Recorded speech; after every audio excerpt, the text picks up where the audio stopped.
दुनिया की बहुत सी जगहों से रहस्यमयी कहानियां जुड़ी हुई है। प्राचीन समय में बनी हुई इमारतों को लेकर बहुत सी बातें सुनने को मिलती है। आज हम बात कर रहे हैं हरियाणा में स्थित बावड़ी की।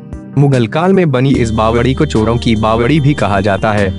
लोगों का कहना है कि इस बावड़ी में सुरंगों का जाल बना हुआ है जो कि दिल्ली, हिसार और लाहौर तक जाता है।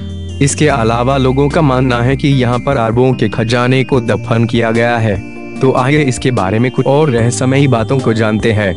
1. सपाचय सुरंगों का जाल। मुगल काल में बनी इस बावड़ी का निर्माण 1658-59 में शाहजहां ने करवाया था। इस बावड़ी में बने कुएं में जाने के लिए 101 सीढ़ियों से नीचे उतरना पड़ता है।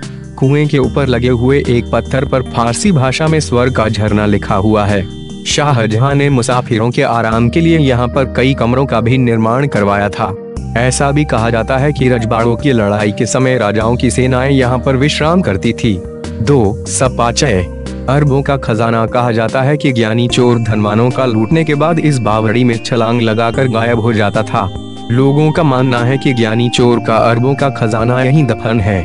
पुलिस से बचने के लिए वो यहीं पर आकर छुपता था और उनके जाने के बाद वो फिर से निकल आता था। परंतु इतिहासकारों इस ज्ञानी चोर की कहानी को नहीं मानते। इतिहासकारों कहना है कि उस समय पानी की जरूरत को पूरा करने के लिए इस तरह की बावड़ियों का निर्माण किया जाता था। 3. सपाचय लोगों की मौत। इस खजाने की खोज में जाने वाले लोग आज तक लौट वापस नहीं आए। लोगों की मान्यताओं को ध्यान में रखकर सरकार में इसकी खोज फिर से शुरू कर दी थी, लेकिन बहुत ढूंढने के बावजूद भी उन्हें यहाँ पर कुछ नहीं मिला। 4. सपाचय गायब हो गई बारात। यह बावड़ी जमीन में कई फुट नीचे तक बनी हुई है और इसमें कई सुरंगें भी बनी हुई है। अंग्रेजों के समय में एक बारात सुरंगों के रास्ते दिल्ली जाना चाहती थी, पर कई दिन बीतने के बाद भी सुरंग में उतरे बाराती न तो दिल्ली पहुंच पाए और न ही वापस निकले।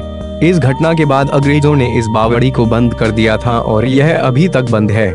5. सपाचय सही देखभाल न मिलने के कारण इस बावड़ी के बुर्ज व मंदिर गिर चुके हैं और कुएं का पानी काला पड़ चुका है। इसके अलावा इस बावड़ी की एक दीवार भी गिर चुकी है और दूसरी गिरने वाली है। लोहे के दरवाजे जाम हो चुके हैं। पुरातत्व विभाग के अंतर्गत होने के बावजूद भी इस बावड़ी की ठीक से देखभाल नहीं की जा रही है।